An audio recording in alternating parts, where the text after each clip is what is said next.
Years ago, Laszlo Hanyecz made the first ever commercial transaction with Bitcoin when he purchased 2 large pizzas for 10,000 BTC. Often the butt of a joke, the historical impact of this event is often overlooked because it was this transaction that established a dollar value for Bitcoin for the first time ever in history, and was truly the beginning of the price discovery that we have seen that's led us from the infancy of Mt. Gox to the soaring highs of 2017. Use take 2. This is Breaking Bitcoin.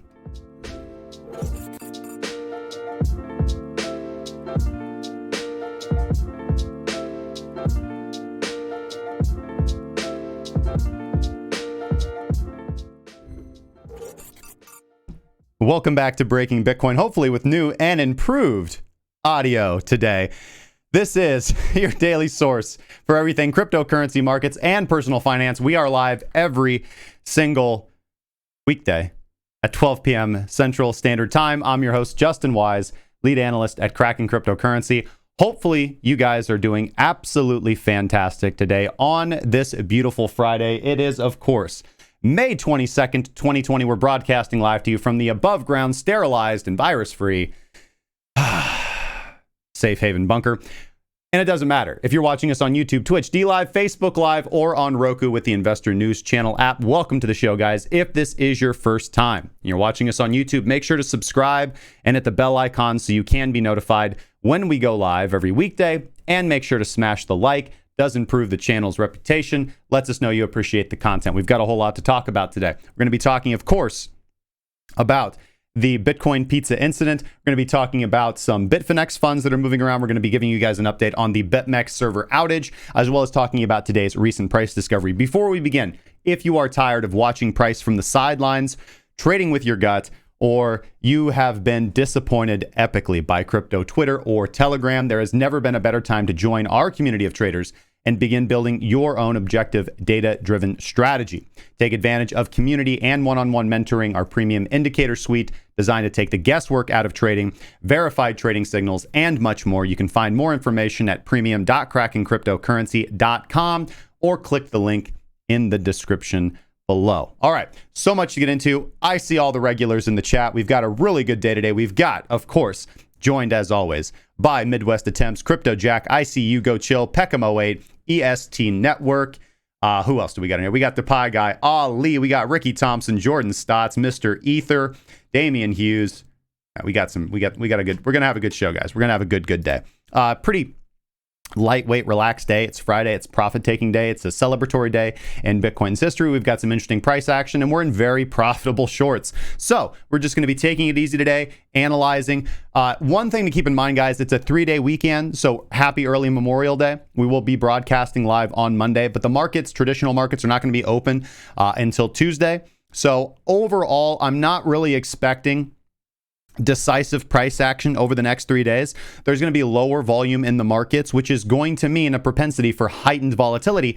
And so there's going to be a lot of wicking. There's going to be a lot of false stops. There's going to be some chop. These things typically happen. And I wouldn't consider any of it highly definitive.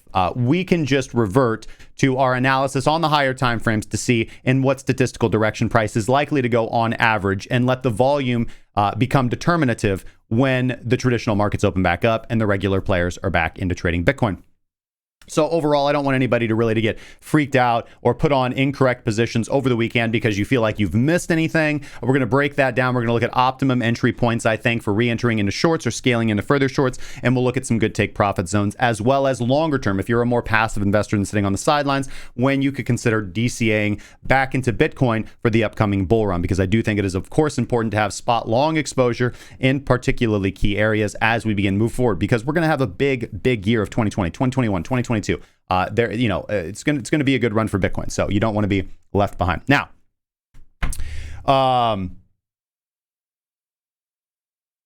right, let's get going. If you guys have any questions, put them in the chat. The moderators will bring my attention to them today. Later on in the show, we're going to be doing like we did for the Bitcoin halving party, where we'll actually allow premium members to hop in the live chat with us today. So the way that's going to work is here in about a half hour, when I bring on the rest of the staff, we might be joined by more members today. We'll be breaking down the news, talking about price action, talking about our plans for the weekend. And if you would like to join the live chat and you're a premium member, then just make an announcement. Let us know in the members lounge, or send Crypto Jack or Midwest Attempts a DM and hop in the green room. Somebody will be in there to chit chat with you for a little bit, and then we'll drag you up to the staff voice. Is how we're going to do that later on today. All right. So with that being said, let's get into the live scene and break down what's going on today. All right, so here we are in the live scene. Let's break down today's current price, and then we'll get into some notable mentions in the market. On the daily time frame, things are fairly simple today. Alex did guide the group correctly, I think, yesterday with his crypto call, not putting us into the full risk short on yesterday's daily candle close as we closed below the qualifying line. That is 1 ATR from below the baseline. So overall, things are looking quite well. Looking for price to return on a retest into that optimum entry zone, roughly between 9,300 and 9,900 to the upside. But again, the area that I would be targeting is that 94 to 96. We'll get into that here in just a second. Current take profit zones based off of current price would be 86.34, 80.59, and 74.76 based on where price is at currently right now, with a stop loss around 10,100, nicely above the local range, above this local swing high, which is a good area. Of course, we have parallax confirmation to the downside, Minx generating that sell signal on the other on yesterday's daily close.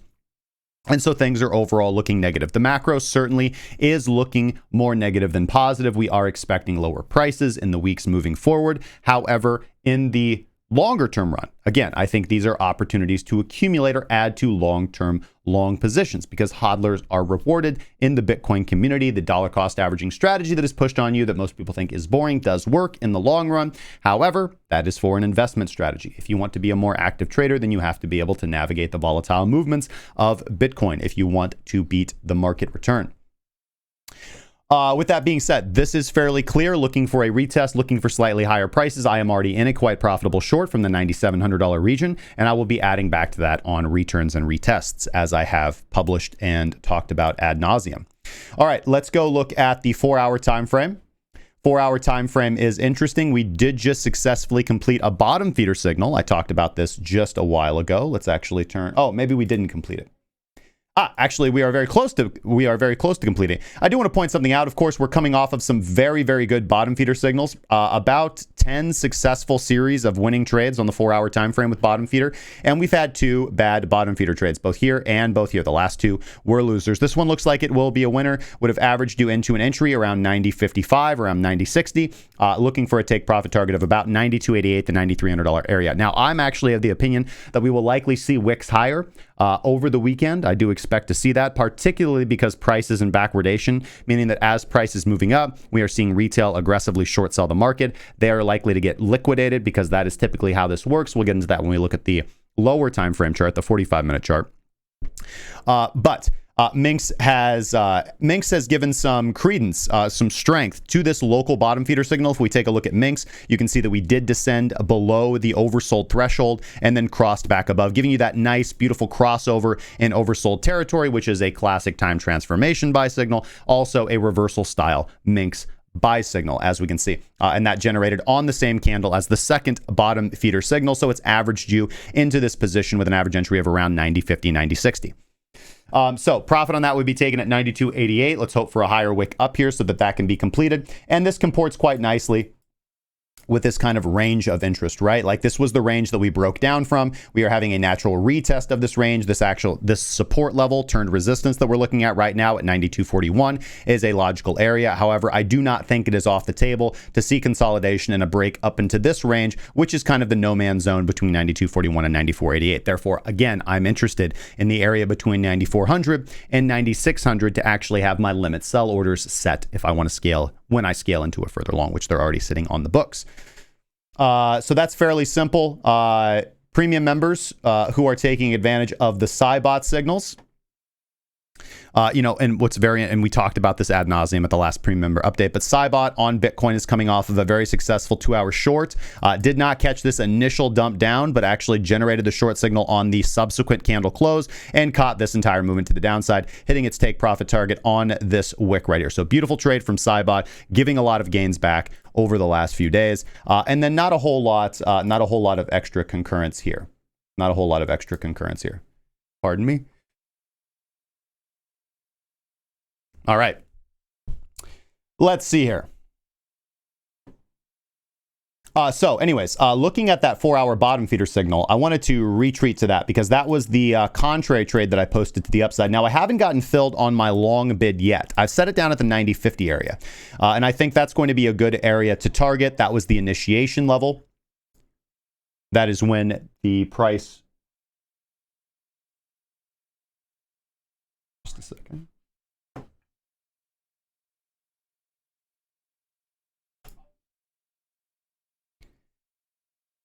That was when the signal was generated from bottom feeder. I was asleep at that point in time. So just targeting that price level for a swing to the long side, because again, I am overall expecting a retest of that 94 to $9,600 level. So having a little bit of long exposure. And again, the way that I'm taking advantage of this, some people get confused when I'm like, I'm long and I'm short at the same time. I utilize I trade on ByBit, and I utilize their inverse perpetual contract, which I'm currently using for my hedge position. And I use their BTC USDT contract, where you can trade long and short simultaneously with no contradiction. So again, I have a primary short position open, which is quite in the profit. And I have set long bids to actually pick up a long to take advantage of a potential upswing, at which point I will actually fill, as I'm taking profit on the long, I will fill a bigger position to the short side to take us on the next leg down. I only hear voices on Saturdays, but I have my headphones over here, and somebody in the staff server didn't mute their microphone. They know who that is. All right. So let's look down at the 45-minute time frame. We can see some justification for this as well. Let's see here. We are currently trading above today's daily point of control after consolidating at yesterday's at yesterday's point of control. As you can see, price was not in extreme backwardation on this movement to the downside. We did see some extreme market selling, and we can see the depth of the backwardation. Now, although we did not broach that lower level that I've marked out as kind of the reversal area on backwardation, which is about negative 0.12, doesn't always mean that has to happen. No indicator is perfect at any given point in time. Why I don't think this is a local top is because I don't see extreme market buying at this level. There's still more selling than buying going on, and that this is indicated by backwardation on price. So I do think that these shorts, those who are putting on short positions in this price area, are likely to get liquidated. This was not the right area to short, in my opinion. I think that we're going to see slightly higher prices. So again, that $94 to $9,600 area represents an attractive area for these shorts to get liquidated. I think they're positioning incorrectly, and I think that I'm going to take advantage of that by catching a good entry in the mid of the range, right around yesterday's point of control on a nice wick. We almost hit it earlier, but didn't quite hit it, and taking that to the upside. All right. And it's really I expect only when this backwardation turns into a premium that we'll actually see price turn around, just as we've seen over and over and over and over and over again. So overall, price is very simple to me today. The decision seems quite clear as to what to do. Hold profitable shorts open, add a little bit of risk by taking potential upswings, smaller position to the upside here, and get filled on on a bigger short as we retest support term resistance. So life's pretty clear here. If we take a look at the volume profile analysis, look at our long-term projections of Bitcoin. We've got a lower retest down to the lower $8,000 area. That's most likely our next leg down. If we break that level, then I'll expect us to kind of chew through this area fairly quickly for a retest of around the $6,000 to $6,800 level. That is going to be the second area where I'll be DCAing into or adding to my long-term Bitcoin position. So again, I think the lower 8,000s is a good area to begin stacking up limit bids. Roughly, the way that I've advised some friends to do this is 10 to 20% of your available capital that's resting on the sidelines in the $6,000 to $7,000 area. You would double that, and then your final allocation if we were potentially to go lower than that.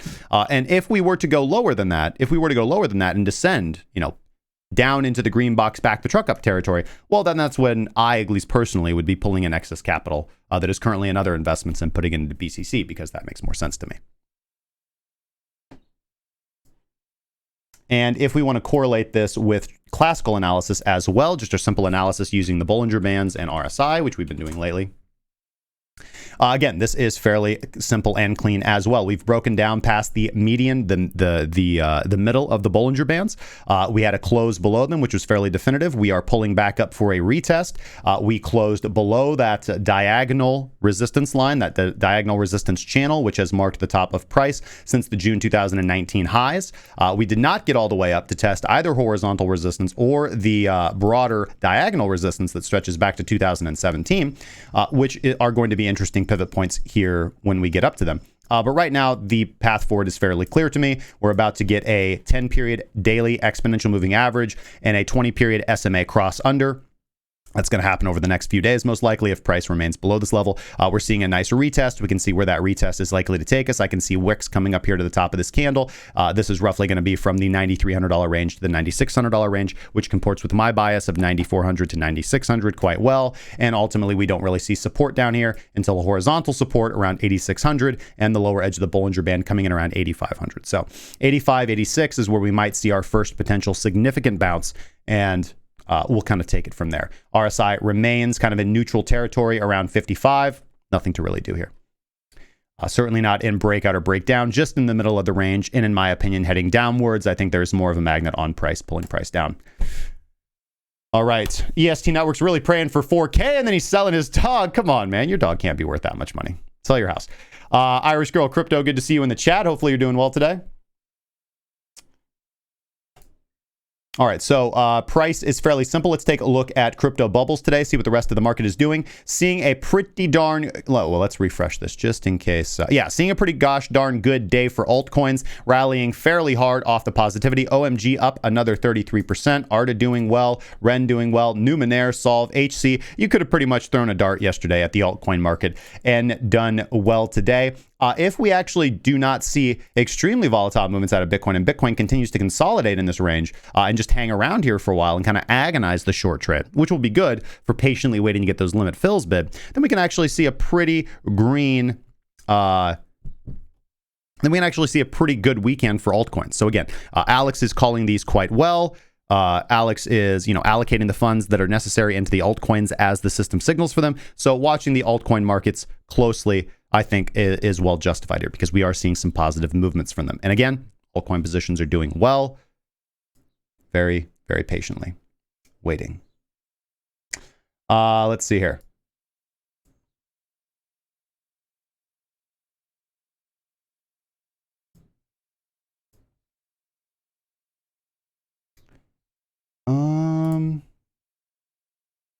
That's about it. Let's hit you guys with a quick Forex update. I'll update you guys as well on my positions. So those of you not in the group who are interested in the group's performance, had taken the group long on USO right on this break of the continuation filter, ended up taking profit on today's in today's trading session earlier this morning. So a great trade on USO. I believe it was in the order of 18%. It's actually, I think, 16% when all was said and done. So overall, enjoyed that last continuation trade on oil. USO has the potential to run more here, but it makes sense moving into the weekend, kind of wanting to avoid the volatility for the Friday close and Tuesday's market open. So that trade is closed. PDBC as well. Took the trade long on PDBC, the ETF, here on this daily close. Breaking above the continuation filter, identical setup. And as we can see today, exit signal from the system. So capitalizing on that early, because of course you can't trade post candle close. So I will not be putting on any positions in traditional markets, or which of course encompasses ETFs, but either in commodities or in indices until next week. So I'm fairly happy. I have some open positions on, which I'll leave open for the weekend. I did take a short on gold, potentially adding to that position as we get closer to daily close on this baseline bouncer retest. Overall, nothing to report on that one. The dollar continues to slump a little bit as money is just generally pulling out of the market, but not seeing the demand for the reserve currency, which is kind of interesting, actually, which is why I hold these open and no exit signal as of yet. But again, initial strength out of the Kiwi dollar, initial strength out of the Aussie dollar, but so far slumping a little bit as we move forward. Just waiting. The aluminum market is down. ETFs are weird with the commods, especially on the precious metals. So we'll just wait until Tuesday's open. Let's see here. Nothing to report out of the dollar Canadian. Let's see. So I hold my positions in SPLG and copper open. CAD yen looks like we'll be exiting today. And then there's really not much to update. Of course, holding that tin open, similar to aluminum, and still short Tyson stock. So not a whole lot to update on that. Relatively easy going day in the market. Let's do a quick glance at Forex as we move into the weekend to see what is positioning. Aussie yen positioned for reversal baseline bounce to the upside. The Aussie Kiwi is actually in shorting territory. The Aussie Canadian as well, looking for a breakdown here below 0.9118. The Aussie dollar is just coming back to the baseline, nothing definitive yet. The Canadian Swissy is chopping, but I would put my I would put this in neutral. This is in a do nothing territory. Canadian yen signaling for exiting longs on today's daily close, as is the Swissy yen. The Euro Aussie looking for continuation above 167. The Euro Canadian, as I've stated, is a little bit more bullish than bearish, but just nothing to do for me in this zone. Euro Swissy getting some good volatility coming in. I don't really see anything to do. Had that big FU candle, and so far just waiting for volatility to die down a little bit. The Euro Kiwi looking for continuation to the long side above 180. The Euro Pound isn't giving an exit signal on today's daily candle, so waiting for an indicator reset. Euro Yen signaling for an exit for longs, as is the Euro Dollar. The Pound Kiwi is not really signaling for anything. Shorts could still be held open, but we went ahead and took profit on this a while ago. The Pound Canadian is signaling on yesterday's close to exit shorts and looking for a break above 170 to do anything so far. Same with the Pound Swissy. Short positions could still be held open in the Pound Swissy until we close above 189. The Pound Yen, we could look for continuation below 130. No, sorry, not 130. I don't know. That line is, it's 138.79. The Pound Dollar, we could have shorts on the Pound Dollar right now. Pound Aussie is in a do-nothing position. Shorts could still be held open. Kiwi dollar, as I said, is moving contrarily down. The Kiwi Canadian is a potentially attractive bid to the upside here, as is the Kiwi Swissy, but not the Kiwi Yen. The Kiwi Yen is moving down. Nothing to do yet at this point in time. Dollar Canadian signaling to exit shorts, which we will be doing. The Dollar Swissy is one to watch, looking for a break above not 0.97492. Dollar Yen is in a do-nothing situation. The Aussie Swissy is in a do-nothing situation. And the Dollar UN is actually potentially going to be signaling for a long. That's the only position that I might actually be taking on today's close, is the dollar to the Chinese yuan.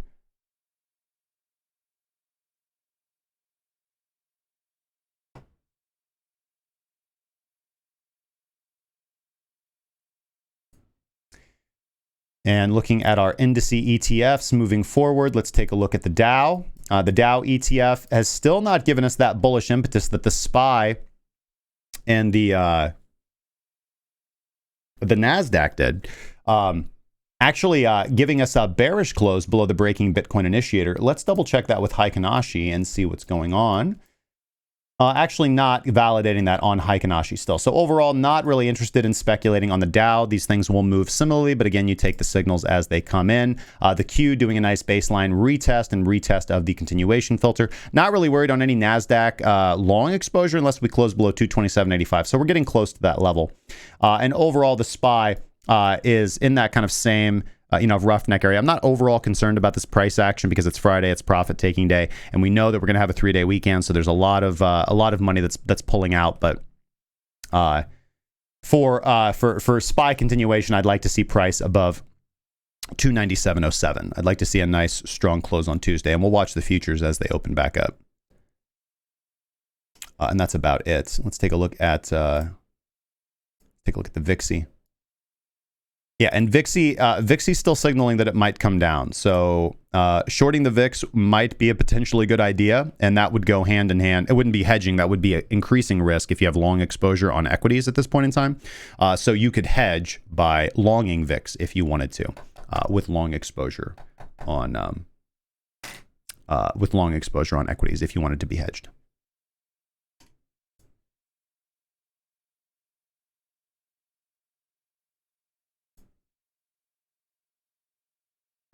So that brings us to some notable mentions today.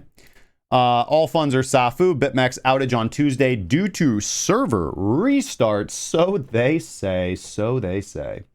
Just a second. Let me get my notes pulled up here.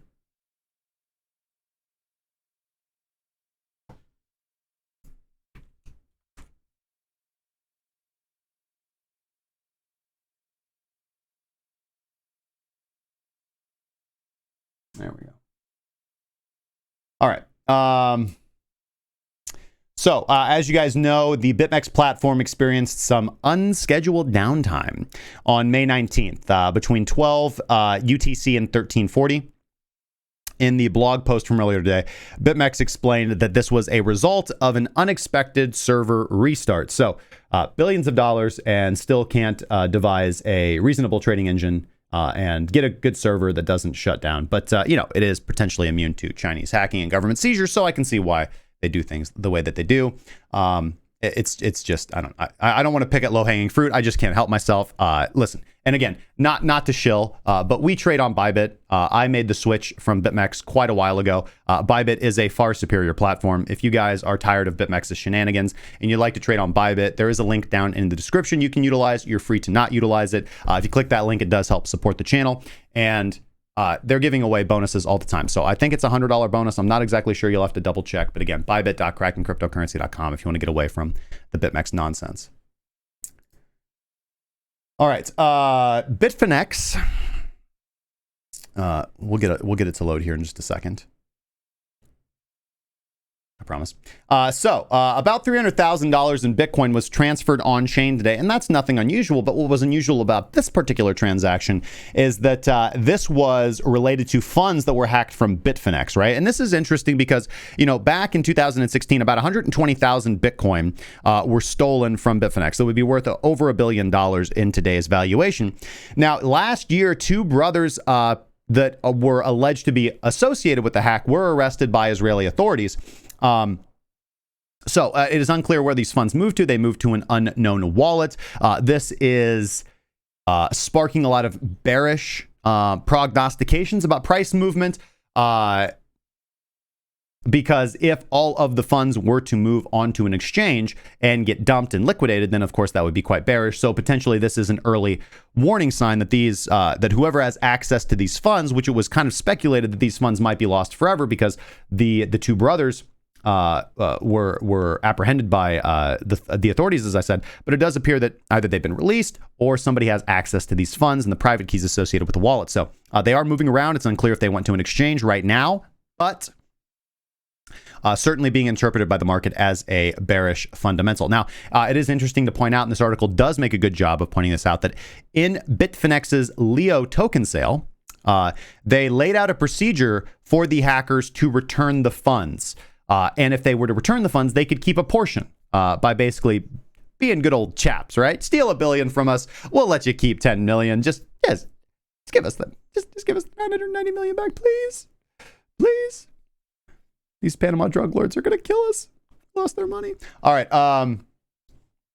So again, I would interpret this as bearish. But again, we don't have a lot of information, just so that you guys are aware of what's going on chain.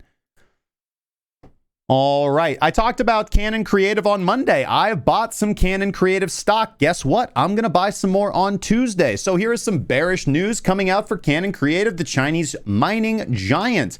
Headline here says Canaan's mining equipment sales infected by the virus. I think they mean to say affected. I didn't know that mining equipment could carry the coronavirus. Guys, our miners are infected with the coronavirus. Oh my God.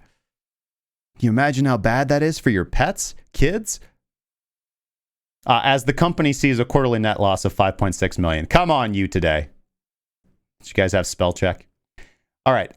So this says Bitcoin mining hardware manufacturer Canaan has just unveiled a net loss of 5.6 million in its Q1 earnings report. Linked here. Drop this link in the description down below after the show's done. Meaning they had to sell the selling price of their mining units by about 50%. which allowed them to boost their computing power sales, which allowed the company to increase its quarterly revenue by 44.6%. Blah, blah, blah, blah, blah, blah, blah, blah, blah. Goes on to talk about how they've been hit by the coronavirus epidemic and, of course, by the crypto market crash. However, hash rate has soared, although it's down since the halving, but now recovering since the difficulty adjustment. So not a whole lot of information here. Canaan was the first blockchain company to debut on the NASDAQ via IPO. Credit Suisse is its key underwriter. I think that Canaan is again, it's a speculative investment for me, but again, I've done my fundamentals on this. I think Canaan is very well capitalized. I think they are going to weather the storm. I think they are going to increase their sales. I think they're going to increase their overall output, and therefore I am interpreting this news as, hey, keep crashing the price so I can buy this stock lower. So not an invitation to buy or sell any sort of securities, but just my opinion. I think Canaan stock is bullish, and so I am going to be buying more on the wake of this negative news. Now, that brings us into today's story. Of course, it is Happy Bitcoin Pizza Day, as we talked about, and we've got a nice article from CoinDesk here, right? So today's Pizza Day story brought to you by Cracking Crypotcurrency, not brought to you by CoinDesk. This story begins by... this is actually a really good article, right? But it begins by asking the question that if you owned a share of an experimental technology, how much of it would you give up in order to help that technology grow, right? It goes on to mention that startup founders do this, all the time, that they want to raise capital. And of course, 10 years ago, a software developer by the name of Laszlo Hanyecz did exactly this. Right. And, kind of the question, right? Everybody uses this story as the butt of a joke, right? But if you, were into Bitcoin in the early days and you had a piece of that, you had quite a bit of Bitcoin, how much of that Bitcoin would you be willing to give up to help that technology grow at that early critical nascent stage, right? At that early critical nascent stage, which is exactly what Mr. Laszlo does, which is exactly why he's celebrated so much, but also, sometimes made fun of, but again, Hanyecz is known as the first person to use Bitcoin in a commercial transaction. So on May 22nd, 2010, 10 years ago today, at a time when Bitcoin was a little over a year old, he bought 2 pizzas for 10,000 BTC. Now, we talked about this earlier kind of in the staff server, but I don't actually think it was the pizzeria that accepted the Bitcoin. I think it was the driver or the delivery person that was just like into Bitcoin and was like, yeah, man, I'll totally take the Bitcoin instead and just like cover the cash. So, good on him, right? Free market capitalism works. Now, this historic day lives on as Bitcoin Pizza Day, and it's celebrated annually by the crypto community. And with one Bitcoin currently around $9,000, as I said, this formative event has become a bit of a joke. And Hanyecz's $45 million pizzas are the punchline, right? But I think that misses the point, right? The joke is also an important tale to tell. It illustrates the competition and interplay between 3 potential uses of Bitcoin, right? The first potential use case of Bitcoin, and one that is often derided, but it's speculation, right? Bitcoin has had a sensational decade of upward price movement, and that's what drives headlines. That's what brings in new investors and new market participants, is this, I'm going to get rich quick, like all of these Bitcoin millionaires that I see on YouTube. But many of those getting into the Bitcoin game, as I said, as Hanyecz puts it, Bitcoin is a way to harness greed, right? And he made these comments in a recent interview from his home in Jacksonville, Florida, right? And a lot of people say that this is a bad thing, that people entering Bitcoin for the profits are somehow bad people, but it's greed. And that profit motive that underpins this delicate balance of incentives that keeps Bitcoin running. There's nothing wrong with greed and speculation. You can harness that for positivity, right? And Hanyecz, I'm sure, understands that balance well, right? He was a contemporary of Satoshi Nakamoto. He claimed they even messaged back and forth a few times. And he was one of the earliest miners who focused on, I don't want to say earliest miners, but he was an early miner. And he actually optimized his mining process to produce more BTC, right? And as I said, speculation is often treated as though it's not a legitimate use case for Bitcoin. But it is an important aspect of any innovation or any process of introducing new technology into the world. Do you think that venture capitalists are motivated by altruism? They're motivated by a profit motive. And what do you get out of VCs? You get some awesome stuff coming out of VC-invested, VC-backed startups, right? Speculation is an important part of Bitcoin from its birth, right? And this article goes on to quote even Jerome Powell, speaking positively, right? Jerome Powell, the evil individual, speaking positively of Bitcoin's role as a speculative store of value. And the volatility based on this speculation is what makes Bitcoin attractive to traders, investors, right? It also can make it difficult to use as money or as electronic cash, as the Bitcoin white paper originally specified, right? Like for example, if I pay you in BTC today, there is a high probability that given enough time, one of us is going to get wrecked, right? One of us is going to get wrecked if I pay you in BTC. But again, it is still a valid cross-border, uncensorable, unconfiscatable value transfer, right? You can still utilize, and we can see this by the amount of money going up over time on chain. It is a beautiful metric, right? It's a beautiful metric to see the amount of real dollar value that is captured on the Bitcoin network and that is used on the Bitcoin network, and as it grows every single year, right? And again, I think that although most companies can't just accept BTC and hodl on it, because I think if they were, they would do well. There are still a lot of payment processors out there that will convert and just average that. But again, I think the way forward is if you run a business, if you are self-employed, if you do any kind of 1099 income, accept BTC as payment, right? And just hold on to it, right? The dollar cost average method does work given enough time, right? So although it might be said that using Bitcoin for everyday purchases as a stable store of value is not really a thing, right? Even though there's things like Lightning Pizza and payment processors coming aboard Bitcoin to help retailers and businesses settle these Bitcoin payments into cash. But again, I think the definite way forward is to hold the spot BTC and stack that up, right? To take that dollar cost average approach. Companies that have done this are up quite a bit, as I can speak, as I can attest to with my own company. So, because as Laszlo even says, anybody that's held for 4 years is in the money, right? And although businesses generally cannot afford to do that, right, they have to pay their rent. I don't think that if people start accepting Bitcoin, it's going to become an overwhelming portion of their income relative to dollars, right? Because Bitcoin's other role here is as digital gold or a store of value, and that will grow over time, and it will become more and more attractive as it grows in value over time to those seeking Bitcoin as its seeking Bitcoin for its role as digital value. And the Bitcoin halving showed us in real time that Bitcoin's hard-coded issuance schedule stands in stark contrast to all of the central bank money printing that is currently running on overdrive or physical delivery problems in the precious metal space, which is why I believe Bitcoin is a superior form of money to gold and certainly to fiat cash, right? Then, on Wednesday, someone moved Bitcoin that had been sitting untouched since February 2009, okay? Hodling is part of what drives the value of Bitcoin up, right? As low velocity can do for any currency. But low velocity cannot be the whole story, right? If you look at Bitcoin as an experiment, as Hanyich points out in this article, right? Let me see if I can't find this quote from Hanyich.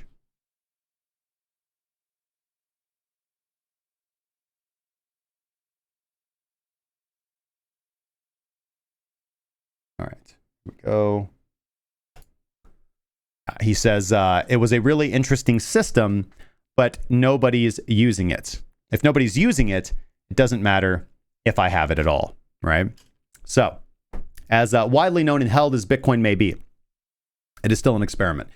But if the pedigree of the individuals currently working on Bitcoin and the brand name of individuals that are beginning to invest in Bitcoin is any bet, then its viability as digital gold seems to be set in stone for the moment. But the fact is, Bitcoin is malleable, just like the precious metal. And as development, innovation, and adoption continues to take place, the idea of merely holding BTC without ever spending it one day might seem as ridiculous as a $45 million pizza today. So, let me know your guys' thoughts. Obviously, it's a cool event. There's a lot of fundamentals here that I think people just let go right over their head, zip right over their head. But the point is, this moment was extremely important in Bitcoin's history as cementing the first dollar value price.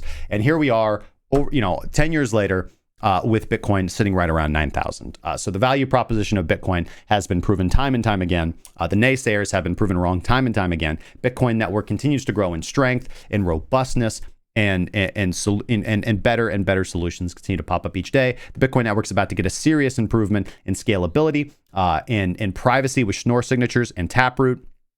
And again, some of the greatest minds that could possibly be working on this are working on this. And the network is, I don't know, a fanboy on Bitcoin here in a little bit. But anyways, let me know your guys' thoughts and comments in the live chat. We're going to have a relaxing day, guys. So for the rest of the episode, we're going to bring on the guys. We're going to chit chat about what just happened with BTC. Do not want to look at Pine Editor. As we see a little bit of red intraday. Let's see what you guys are talking about. And let me see if I can't get the guys on.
All right, I am joined by, initially, get Alex, of course, Crypto Jack in the house, Midwest Attempts. Hello. How you guys doing? I'm doing well, thank you. Can you hear me? Oh, yeah. Okay. Trying to decide if it's safe to order pizza during this whole COVID mess. Gotta order pizza today, man. Today's pizza day. Yo, is that stuff like certified sterilized when it comes out of Pizza Oven? You just, yeah, I mean, what, like 150 degrees? Like, I don't think coronavirus can live in 400 degree temperature. Right, just spray some Lysol on it when it comes before you eat it. It'll be all good.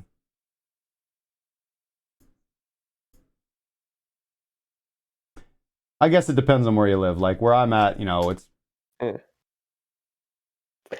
I actually delivered pizza for a year and a half in college. I was a very good pizza delivery driver. So did you ever drop it? Fairly rarely, but I mean, hey, yeah, it happens. There was, yeah. He's like, I'm not saying no, I'm just saying. I just think like a whole bunch of great stories that I probably can't tell. We'll save that for the Breaking Bitcoin evening edition. Yeah. The late Breaking night. Bitcoin after hours. That's the one. Yeah. Any kind of restaurant, like drive-through restaurants and like delivery restaurants are like making big money, like Uber Eats and DoorDash and all that stuff. They're racking it up. Yeah, I hear they're making it really hard for restaurants to make a profit right now. So they take a huge chunk of it. Yeah. Yeah, I think they take about 35%. I never delivered pizzas, but I did work at when I was going to college. I worked part-time through college, and I worked a bunch of jobs actually, but I worked at Casey's General Store, making making pizzas and cooking stuff. That was a pretty good job, actually. I enjoyed it. It concerns me that there's these middlemen companies inserting themselves between consumers and restaurants, because restaurants are already such a low margin business. It's basically, it's all food costs. You're scraping by the skin of your teeth to survive already. I think, aren't restaurants the small business most likely to fail? Isn't like 80% of restaurants fail within a year? Yeah.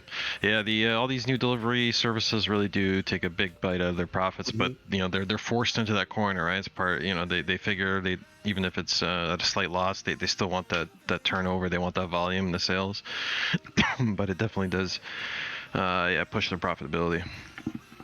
I feel like here's the thing. I think that without the idea of a lockdown, I feel like it would only boost their profits, because theoretically, that DoorDash or Uber Eats business is business that they would otherwise not be receiving, right?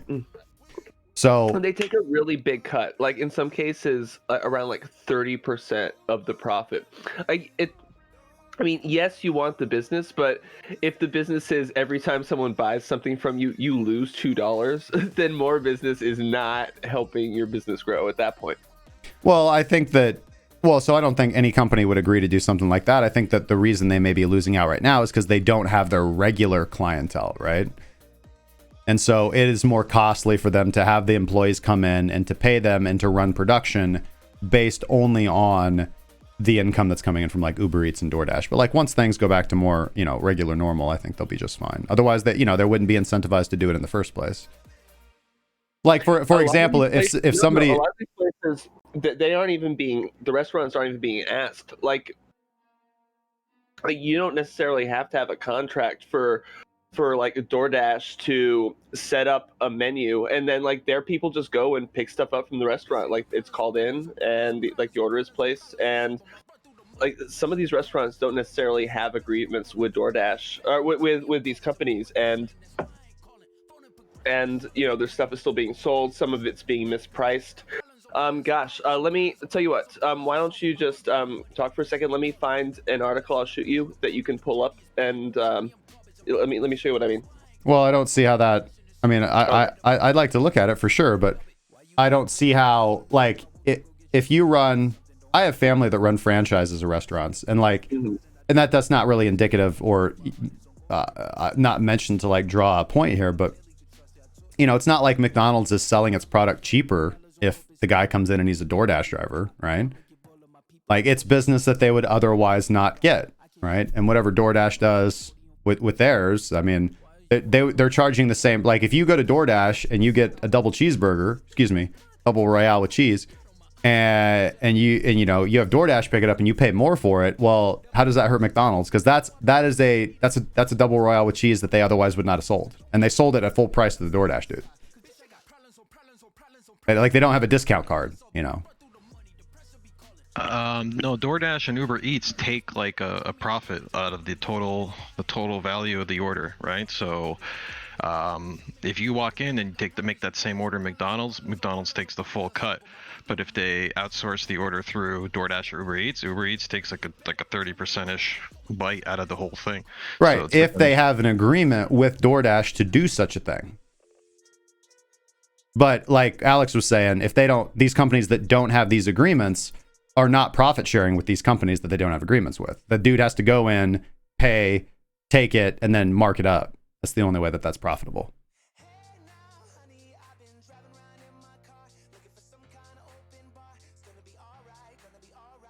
Otherwise, what DoorDash would be doing is theft.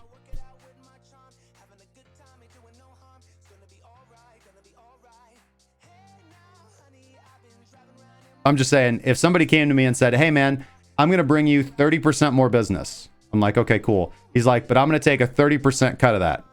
I'm like, okay, cool.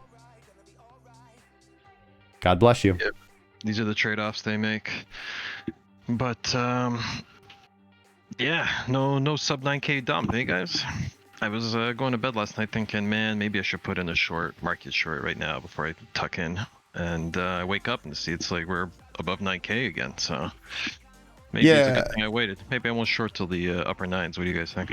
Okay, here is one person's complaint. So DoorDash was causing him real problems. The most common was DoorDash delivery drivers didn't have the right bags for pizza, so inevitably arrived cold to customers. Led to his employees having to waste time responding to complaints and even some bad Yelp reviews for his business. But he brought up another problem. The prices were off. He was frustrated that customers were seeing incorrectly low prices.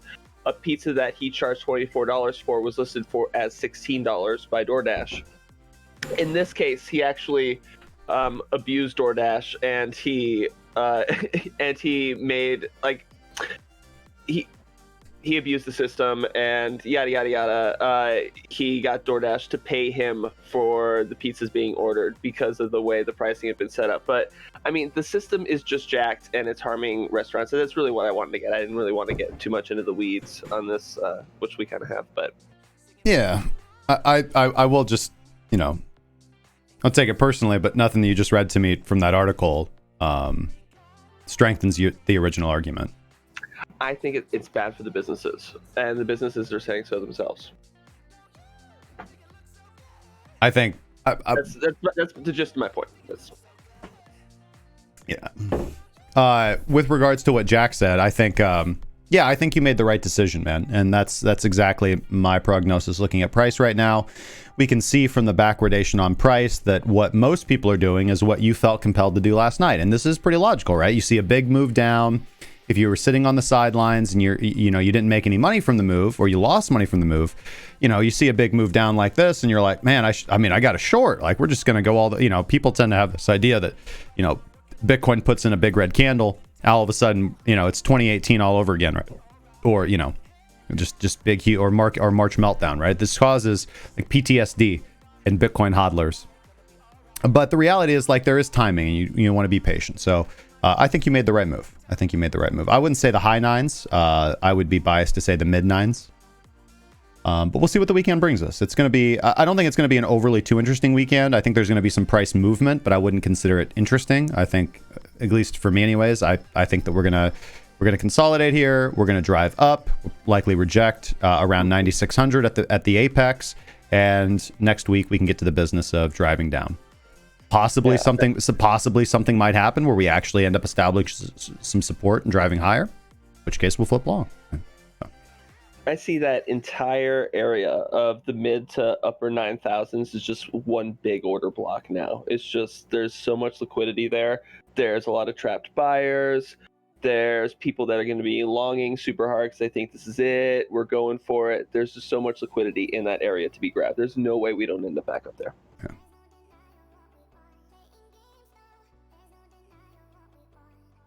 Yeah. Is this going to be a situation where retail gets to pull the bus back?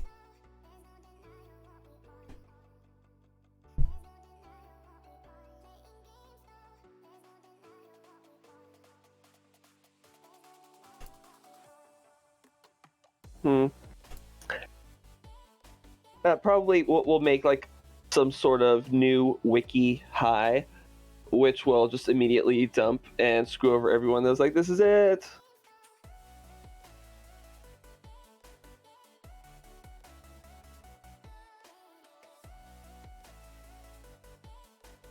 I guess Rico and Johnny hit it pretty early. It's pretty late for them. Yeah, it really is. They fell asleep on their keyboards. Oh, there he is. Poor Johnny. Yeah. Oh, hey. There's the man. I'm just doing a little bit of back testing over here. What's more? What you testing? Testing a strategy. Testing position sizing in Pine. So using risk as to define the position.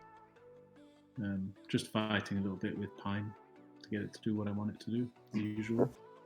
That is definitely not anything new for us. Fighting with Pine. It's fun though. Yeah, that strategy tester in Pine is pretty good. It's not the best in the world, but for what you have to pay to get hold of it, it's basically nothing. It's pretty good. Yeah, you just gotta learn how to manipulate it, because they've chosen to write it, in this kind of hacked way with not the best documentation, and they don't want to be known as a backtesting service, because that requires a lot more.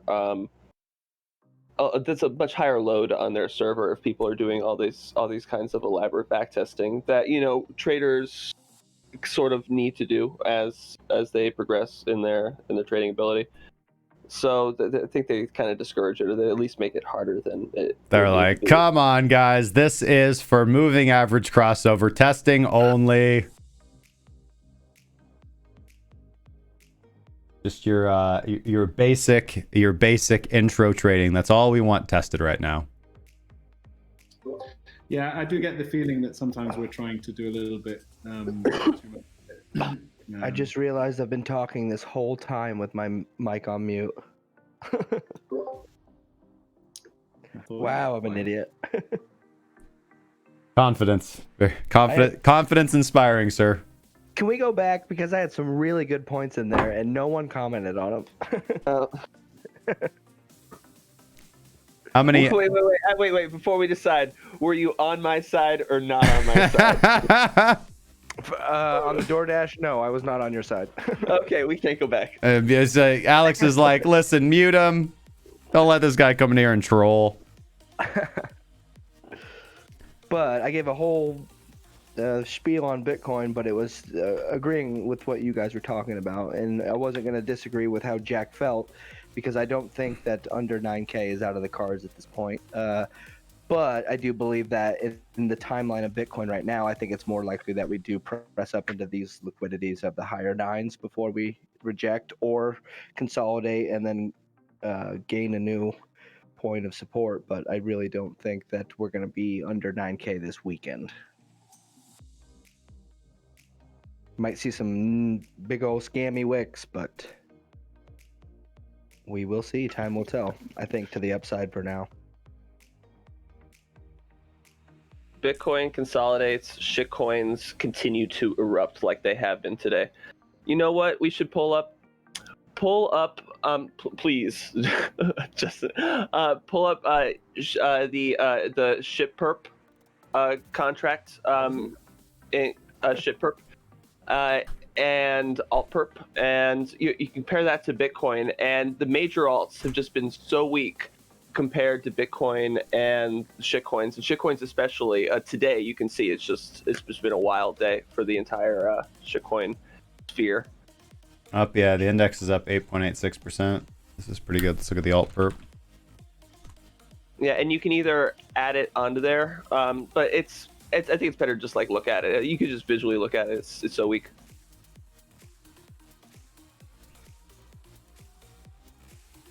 Oops. I want to do the compare feature. There we go. Yeah, it was. I mean, it just overtook on the 7th of May, so a couple of weeks ago. It's just been soaring. Well, if you look at it from the day of the dump, from the day March 13th, the day of the dump, they were basically in lockstep, and then the very beginning of May, that's when they kind of separated. A lot of the money leaked out of the major alts and into Bitcoin, but shitcoins kind of held up.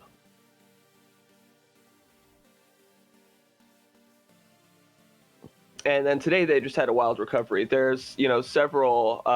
We're short ONT Bitcoin, or excuse me, we're short ONT USDT, and it really looked like that short was going to play out. But today we're basically near the stop loss. I'm pretty sure I'm going to have to early exit it later today.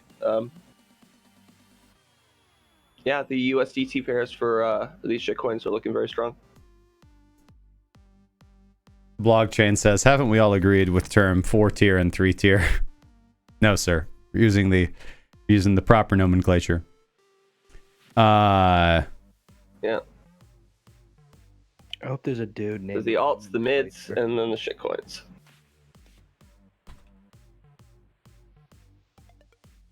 Well, let's see here. So Mancunian asks if we've seen positive correlation with BTC. Oh, gosh darn you.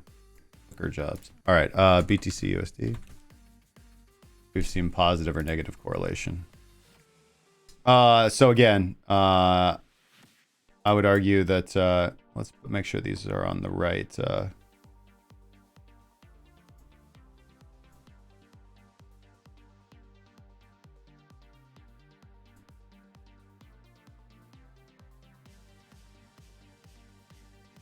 In the scale Z.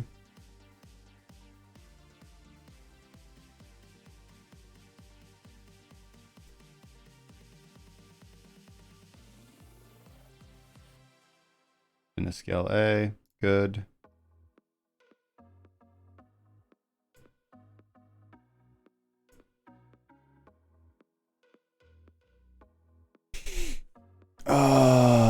Let's see here.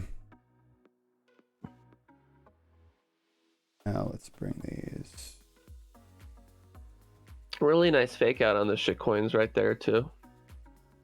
Think, okay, this is it. We're finally gonna dump here. I mean, we're definitely getting negative correlation currently. But yeah, I mean, overall, a rising tide lifts all boats. BTC USD is moving to the upside. Actually, we can see altcoins start moving before at least the index, at least the perp, for example. And then Bitcoin moving up with it. And let's see here over the last, yeah, I mean, they've been positively correlated until today, which is just a little bit of a difference. Be interesting moving And forward. that's reflected in their Bitcoin pairings, because of course, if their value is rising against the value of Bitcoin, then that's what we should see.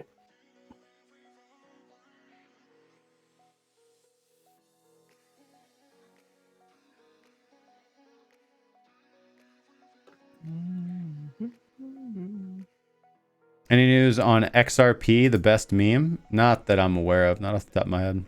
Although this 3-time Olympic gold medalist says she just bought some Bitcoin. Christy Pierce Rampone.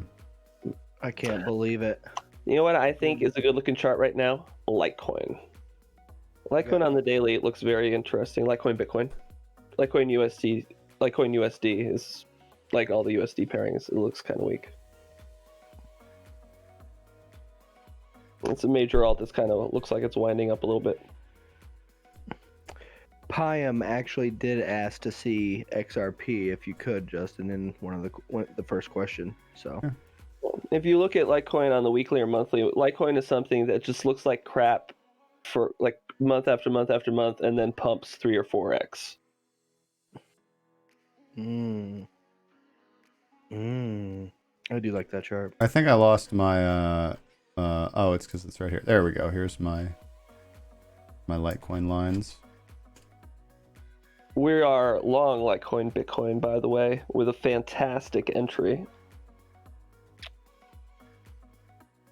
Yeah, we were looking. I mean, listen, we undershot it a little bit, but overall, this area right here was kind of like the area that I was highly interested in, and we've actually descended below that, making new lows at least since this last one in December of 2017 on LTC BTC. But maybe that's it. Maybe that's it. We finally broken above. You can see that we've been negative this entire ride. Haikanashi, I'm going to assume, will confirm that. Yep, Haikanashi confirming that today. For the first time. We've been positive for the first time since back in March. You heard it here first, folks. So yeah, that actually is starting to look pretty good. Dynamic money flow, been in the red for quite a long time. Marching back up. So we went long on Saturday. So our entry was pretty awesome. Good, man. Yeah, I got into Litecoin myself. The pie guy says he didn't ask for that shit.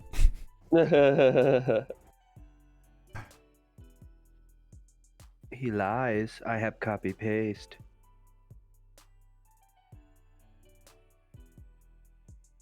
Yeah, I got into Litecoin on the 17th.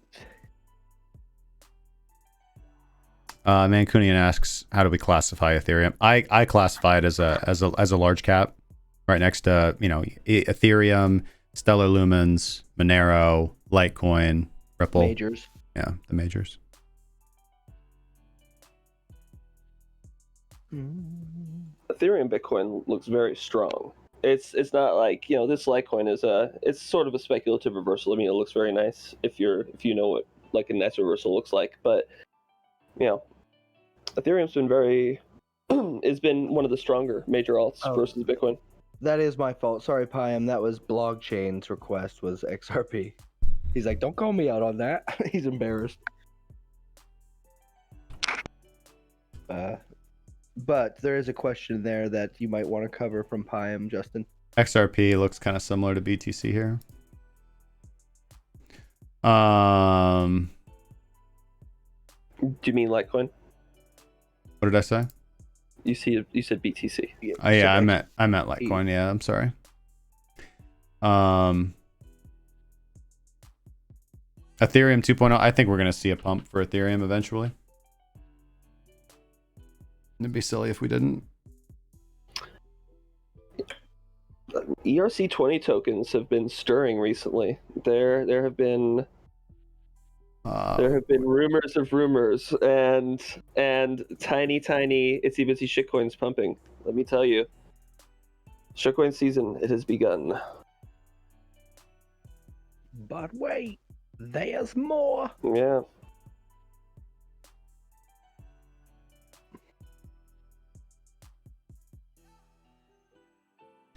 Blue Box says, "Are we at Ethereum major resistance right now?"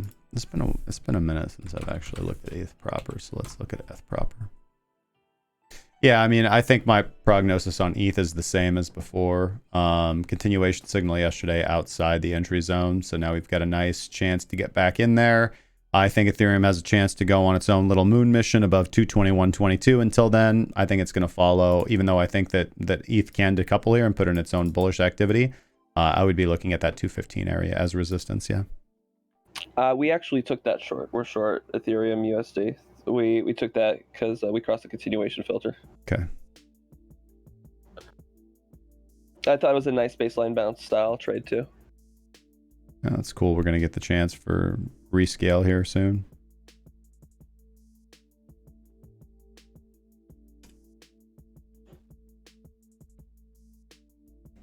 Low cap's getting some McAfee pumps. Getting them CZ pumps is what they're doing. I mean, especially now that crypto market cap, for whatever reason, changed the way they calculate who does wash trading, and yeah, it's I wonder who. Yeah, I don't know why they wonder what's going on there.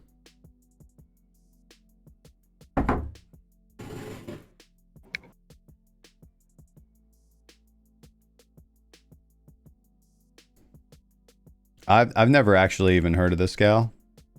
This Christine Pierce Rampone. What does she win a gold medal for? Soccer? But she got sold on BTC by Catherine Coley of Binance USA. Ah, yeah, she plays soccer. Nailed it. Call that football. Sorry, Thanks, Jack. sorry, sir. Not in this country.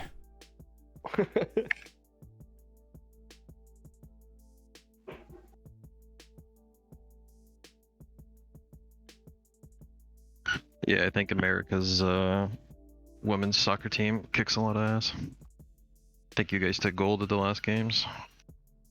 We clearly made someone angry in the comments. All Nars guard. That's because I didn't look at their shitcoin. No, it says, "See ya, boring channel." Damn. Can't please them all. In the States, if you sell into USD, it is a taxable event. Not if you sell into USDT. Ooh. Dun, dun, dun. Pro tip. Pro tip. Pro tip. And the same thing as just shorting a perpetual contract, right? But if you purchase goods and services with that USDT, then that's a taxable event. Anytime you exchange cryptocurrency for goods and services, it's a taxable event. So, yeah, anything tangible.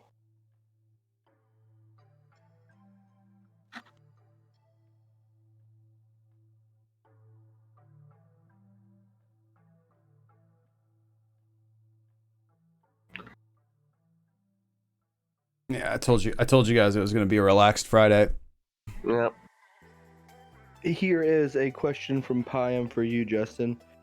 For scaling in, if price breaks under 8K, what levels between 69 and 8,000 are most attractive entries for scaling long-term long positions? Well, the one that jumps out at me is going to be about $6,400 because that's the point of control for Bitcoin in general. The next one that would shout out to me would be 6,069. So there's no right or wrong way to do that. I mean, this is an attractive entry area. So you just, scatter your bids. I've gone over several ways to do this, right? You can do, let's just look at this as if you were, first I'll explain it as if I was allocating all capital, which means that you would want to set progressively higher bids, like 20% of your capital and then 30% of your capital and then 50% of your capital. Or you could even, be more granular, like 5, 10, 20, 40, and then you'd have 240 bids there at the end. It depends on your scaling price, yeah. on how far apart you're going. There's not. Go ahead. No, you go ahead. Because I said earlier in the chat that what I'm doing, I'm going to scale them from 7.5 down to 4.5. Yeah. There's long-term ways to do it, short-term ways to do it. Yeah. Because I know I'll be trading my system regardless, and I mean on those big wicks, you just never know when they're going to be happening. So having them there and ready. Yeah, because if we're talking about the perspective of like what are attractive prices to buy and hold Bitcoin, I mean certainly anything under 6,000, right? And I mean in a year we're probably going to be talking about 9K. Like why did we just sell our house and buy everything? Like it's all going to be perspective at that point, you know. Let's not forget my awesome Discord post telling everybody to buy at 37.50, which will of course have to be bronzed at some point. A moment that will live in infamy. 38.15. Yeah. That was my price.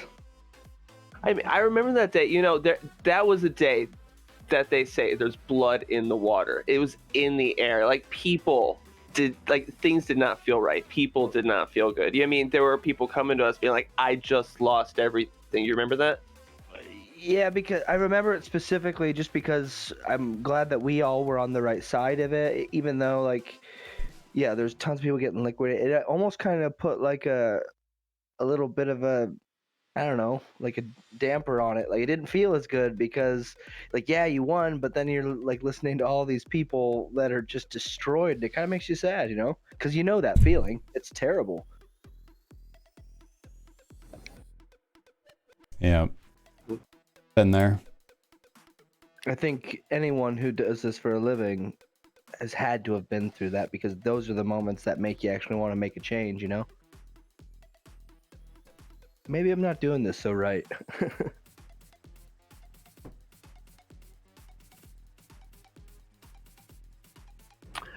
Let's pull up tensor charts. Let's look at the order blocks. Let's see what's going on there. I'm so ahead of you. It's not even funny. Oh my God, Justin! Wow, that is incredible. What's happening? All right, let's see here. You guys talking about wavelengths? Yeah, I think we're gonna reach up there and make like a new little high up in that area. I don't like how this is not. It always does this when I'm on. When I have the screen minimized like this, but it always wants to scroll down. Right, it'll zoom in, but it won't zoom out. There we go. There we go. There we go. But now I want to... Come on, sensor charts. There we go.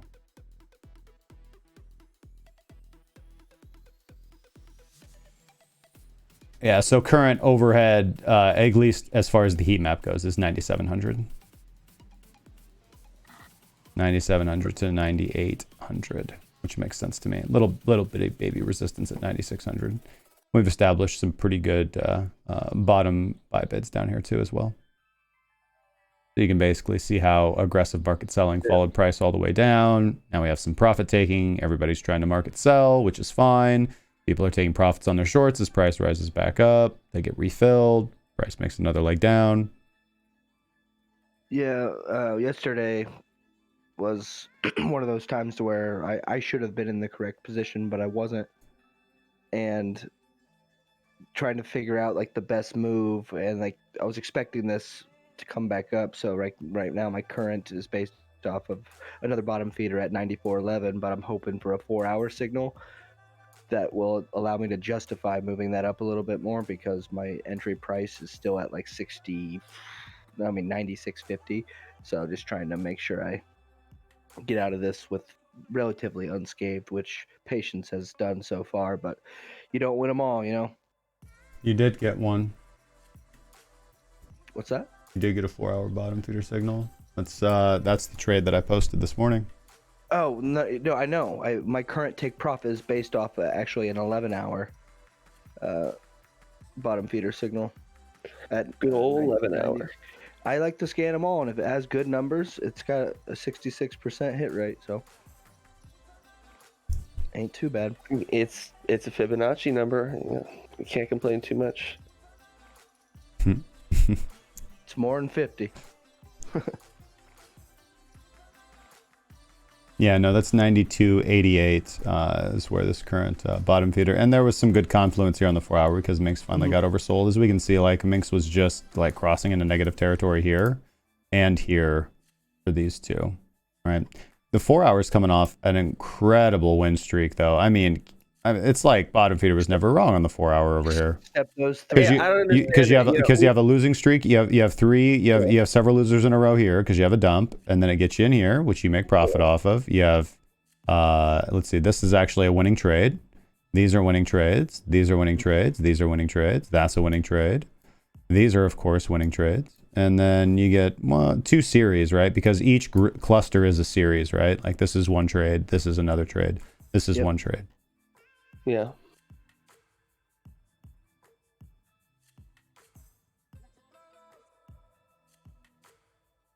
It's a felicitous coincidence because, as you know, we designed this for the daily. Look at the big brains on Alex.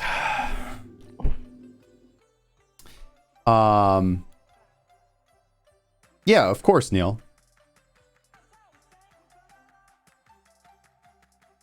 Basic plan, get you an introduction to our philosophy on how we trade, get you set up with the basics and strategy creation. You get the premium indicator suite, which will start almost by force, teaching you to trade the way that we do based on the signals that it generates. You get access to the community, so you get to hear what everybody's talking about. You get access to all the signals, the bot that we currently have running live. Pine coding channel. It sounds shilly, but it really does offer way more than one would expect.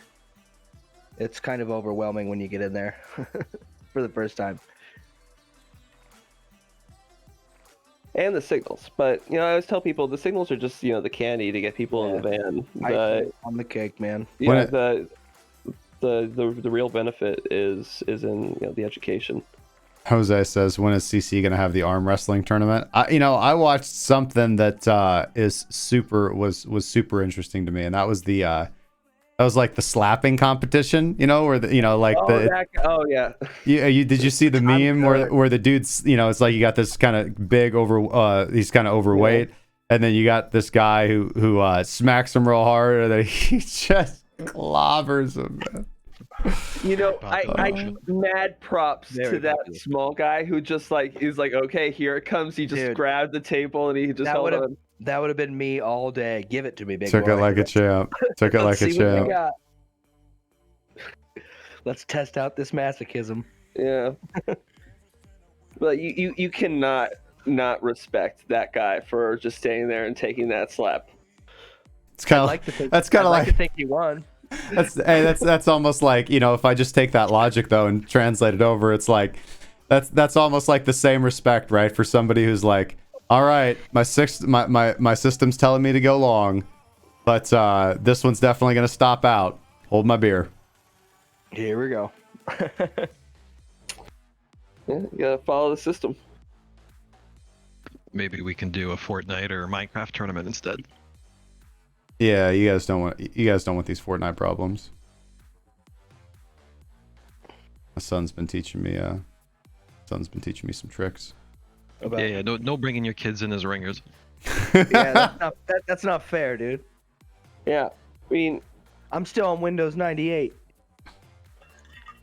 I'll be glad to see a change from the arm wrestling system because currently Justin is the best arm wrestler, and that's why he's the one running the company. But one day, when we choose a new method, let's go for it. Choose a new method for company hierarchy. Yeah, we're tired of losing an arm wrestling all the time to Justin. My rotator cuff can't take it anymore. Yeah. Every time there's a company disagree, maybe we should just institute the Russian slap rule. Every time we need to call a vote, right? Just whoever can take the most slaps, gets their opinion pushed through. You guys are gonna hate all of my decisions. Why do you think I've been so quiet and working out, trying the arm wrestling? Right. Yeah. Dark Rico's over there. He's like, well, you guys are just chatting away. I'm over here putting in work. Well, you guys have been trading. I've been working out. Company's mine. All work and no play. We need to Photoshop the Russian slap tournament, put BitMEX liquidations on one side and like retail trader on the other. Yeah, dude. That's a good one. And, no, take a picture of that little guy holding the table, and then put on his head the retail trader, and the big fat guy is BitMEX. I am 99% sure I have seen this GIF on crypto Twitter somewhere. If it doesn't exist, it's gotta already exist. I must have either already seen it or it's. Yeah. All right, here's another question. What are we doing for movie night tomorrow, guys? Oh, that's a good question. We've gone through all like the Wall Street. You guys type movies, you guys right? missed Limitless last week, and that was actually pretty good. And there was a bit of a tie-in to the trading. I love that movie. I think the one that we haven't watched is the original Trading Places. Trading Place. No. I'm deadly serious. Trading Places is probably one of the most realistic depictions of trading and trading floors that's ever been done in a movie. That is true. I mean, sure, it's about orange concentrate futures, yes, but that may not sound exciting. It's a great movie. It's still a market. All right. Call a slap off. We disagree. Maybe we should watch Snowpiercer. Anybody seen Snowpiercer? See, I haven't seen that. We could run a Rick and Morty marathon. Ooh, I'm down for that. The other thing I was my suggestion was what's the I can't think of the name of it with Gordon Gekko, like the original movie. We still haven't watched that. Wall Street. Wall Street. Yeah, Wall Street. Yeah. Money never sleeps. I would vote for that. That or Snowpiercer sounds pretty good to me. Maybe not another teen movie. So what I'm hearing from this conversation is we've glossed over Trading Places. I'm just saying, put it in the list. Hit the randomize function on Winamp. Okay. Yeah, Neil Love in the live chat says the group should do a Fortnite battle royale. Yeah, maybe put like $100 worth of BTC in the pot. Do a little battle royale. I don't play much Fortnite, but I'll get into it if we're playing for crypto. Hey, hold on. My son's calling me. Let me just make sure he's got that backup code to my. What does he saved as in your phone? Ringer? Just let him team viewer in. You're doing it wrong, Dad. That new Modern Warfare is free to play battle royale. Oh. Wait until this kid realizes the real online game is trading. Yeah. It really is. He knows. My kids have BTC. Yeah. So my daughter has never made a trade. My son has made 2 trades. 1 losing trade, 1 winning trade. 50%, baby. They're not, so they don't have exchange accounts. Set him up with them. They don't have exchange accounts, but I allowed them to paper trade and they did receive real rewards. So I allowed them to speculate, right? They have a small amount of BTC that I've put in a wallet for them. And my son came to me and he's like, hey, because we have these conversations all the time. He's like, you said if I ever wanted to sell my BTC, you would give me dollars for it. I'm like, yes, I did. I did say that. You're free to make your own decisions. You're old enough. And too soon. And he did, but he came back later and returned the USD when Bitcoin was at a cheaper price, and he said, I would like to go back into BTC. So pretty smart movement there from that kiddo. And now he has more BTC. If you position size correctly, then Oh, he's all like, I mean, he just went, all in, all out. He's like, you gave me BTC at this price, and he watches over my shoulder me do charts. He's like, all right. And I just try to teach him the basics of investment and price. Show you how this is done, Dad. So Tooth Fairy pays that in Bitcoin now? Tooth Fairy pays that in BTC in this household. That's funny. You don't wake up with money, you wake up with a key. I mean, come on, it just makes so much more sense. You track the teeth on the blockchain. Right. It's a much more efficient system for the tooth It's a fairy. much more efficient system. Absolutely. Instead of just those wings all frayed and stressed out, she's going through file. Proof of molars algorithm. Everybody knows that Dwayne the Rock Johnson is the real tooth fairy. Yeah, just wait until VeChain announces their partnership with the tooth fairy. Oh no, Supply chain tracking. It's Dentacoin, man. It's Dentacoin. Oh, of course. How could we forget about Dentacoin? I remember Dentacoin from 2017. I used to look longingly at that chart, being like, "Oh my gosh, how did these people make like X? Didn't it go like 20x, 30? It was something ridiculous. It was so ridiculously high." Let's look at Dentacoin. Let's look at Dentacoin. Let's look at Yeah, that. one day we need to do an episode where we just look back fondly on the This day 2 years ago. on the altcoins that were. The altcoin. On this day, December 2017, I was a genius for X number of hours. Oh, I was thinking about recently about the alts I picked up back in the day. Sometimes I look back at the charts. Sometimes when I see like Mizago this week, right? Everybody's talking about Mizago popping off, and I'm like, all right, let me take a look, because I owned Mizago way back when, and I sold it, at some point, and I'm like, oh man, should I have held on to that Mizago? And I look at the chart, it's like, nah, I still sold it like 10x from where it is still today. So Gets you excited, be like, oh wait, no, that's stupid. So there was listen, Dentacoin, like I don't know, like I don't see how you get longing from this chart, man. Like there was like one point in history, like there was like there's like a brief moment in time. It got delisted from Binance, which is where I think the majority of the trading happened back in the day. Yeah. And so that's why we don't have the chart that shows like the big 2017. Maybe we pull it up on CoinMarketCap or something like that. Yeah, let's see if I can get. Well, we can pull it up on Hit BTC. Maybe it'll go back far enough. Back in the day, I did make quite a bit off Dent. Yeah, so January, yeah, Dent goes on Hit BTC, it goes back not as far. Solid investment now. So we're gonna be talking about our Cryptopia bags now. God, Cryptopia. Man. What do you remember Cryptopia? Oh, we remember crypto. I'm trying to think. Oh, man, I need a list. I need a list back in the day. What was some? Because certainly I'm guilty of having bought garbage in 2016, 2017. I did bags and bags and bags. There's no way if you were in this space, there's no way you didn't load up on hot bags of garbage. Oh yeah. I do not have significant bags of altcoins. I do have, I'd say probably, I've done the math. It's about 5% of my portfolios in altcoins. And those are relatively recent entries. General chat member suggests Shawshank Redemption for movie night. Ooh, that is one of my favorite movies of all time. Oh, I feel like I've seen it so many times. It is fantastic. Don't get me Andy wrong. Dufresne was a tall drink of water. Yeah, I've got no qualms with it. It's just I've seen it a bunch of times. So I love that movie. That is a good Brooks was here, baby. Brooks was here. Papa Bear says make a CC branded online tournament for Bitcoin pot. I don't know, dude. No, he's talking about Halo. Oh, Halo. All right. Yeah, All right. Halo tournament, I would totally do that. I think Halo 2 just dropped for that what's I can't that with Master Halo. Chief collection. Isn't like, yeah, aren't there like 4 of those things? You said Halo 2. Aren't there like 4 of those things?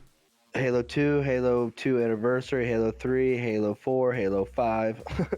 Yeah, I just can't live with Halo. I'm not twitchy enough. I just end up getting fragged and then teabagged a bunch every time.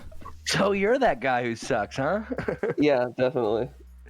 I'm definitely the teabagger in this situation. Though I did really enjoy Red vs. Blue back in the day. That was hilarious. Also a very good movie, Don Camden. One Flew Over the Cuckoo's Nest. Oh, sure, yeah. Yeah. Got a wonder which real one I'll nurse be. ratchet here. Don Cannon is no. Don Cannon's more like Jack Nicholson in that movie. Yeah, I'm like that big goober who throws out the Chief? Yeah, Chief. That Samoan monster. We can watch The Departed. That's really good too. But that doesn't really have anything to do with trading. That's just I was thinking about Jack Nicholson. And that's the thing. I mean, we're going to be running out of trading movies at some point. And we already watched The Big Short, didn't we? Yeah. And we trade every day. So now your excuse is that you're holding off on playing Trading Places because you don't. Alex, we just don't like that movie. It's not that we don't like the movie. It's just the idea came from you. Look, now we have to boycott it. We haven't even watched any of these. Look, what about Associate with Whoopi Goldberg? Oh, Whoopi. Gotta love Whoopi. No, what is it? Sister Act 2? Come on. When Jesus washed. Is this I wonder if this is based off this John Grisham novel.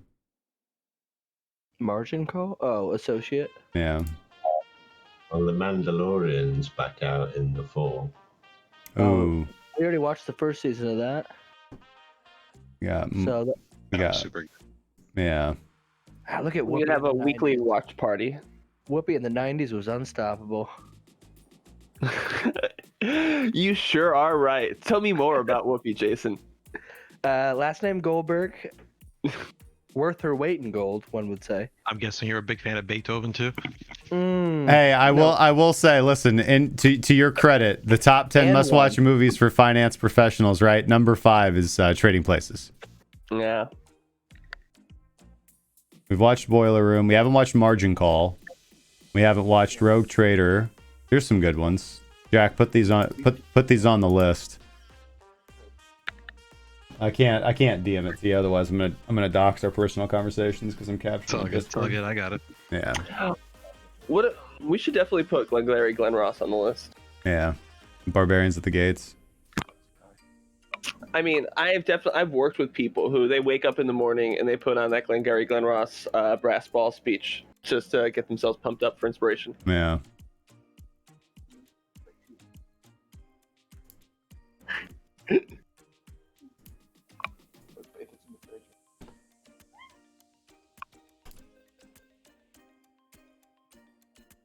Well, listen, guys, it is 1:43, and I gotta get like 2 hours of coding done.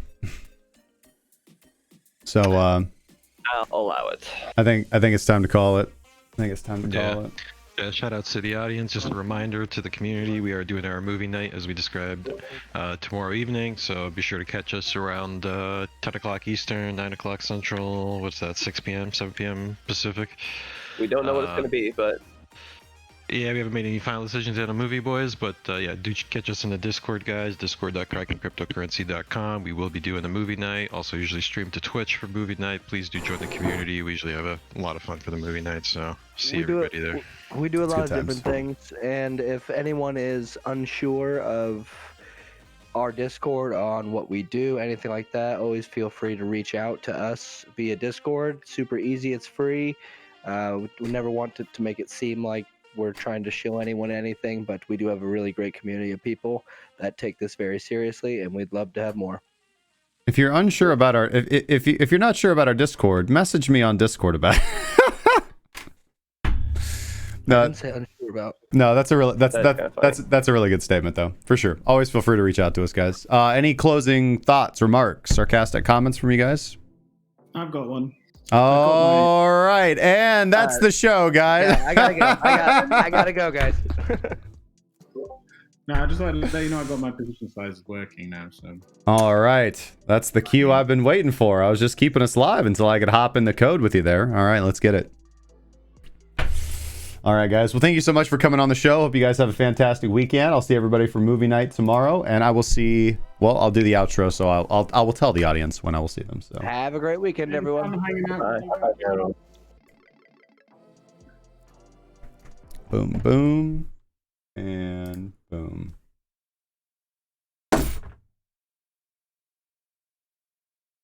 All right. With that being said, thank you guys so much for joining me for another fantastic episode of Breaking Bitcoin Market Analysis with your host, Justin Wise, lead analyst at Cracking Cryptocurrency, and of course, some of the staff members. Always appreciate their insight. I hope you guys have a fantastic weekend. As I said, overall prognosis is that we are going to see some upwards price action with a heavy dose of chop and consolidation. So the best strategy, in my opinion, is to just set your limit bids based on your analysis. Let them get filled. Don't try to follow price action around. It's going to be too choppy. It's going to be too volatile. You're going to get wrecked. Don't do that. Know where to enter, set those bids, walk away from the computer, and enjoy the fruits of the trade once they play out. Overall, in the upcoming week, I do expect to see lower prices after this failed retest, and we shall monitor price closely and keep you guys updated if anything changes. If you have any questions, comments, concerns, sarcastic remarks, and/or death threats, you may leave them in the comment section down below, and we will get back to you as quickly as we can. We will return Monday at 12 p.m. Central Standard Time. Make sure to subscribe and hit the bell icon if you have not already. If you're over on Twitch or D Live, you can support us with a follow or subscription, and make sure to smash the like. Check out all the links in the description if you're interested to join our community, take advantage of our indicators, any possible service that we offer. They're all down there, as well as links to our free community Discord, discord.crackingcryptocurrency.com. Hope you guys join us for movie night tomorrow evening. Announcements will be posted in the Discord and on Twitter. I will see you guys there. Have a safe weekend. Be awesome. Do something cool. Go plant a garden this weekend. Call to action. Gardening is important. It's underutilized. I got an amazing garden. You guys should go do some gardening and trade safely. Cheers, guys.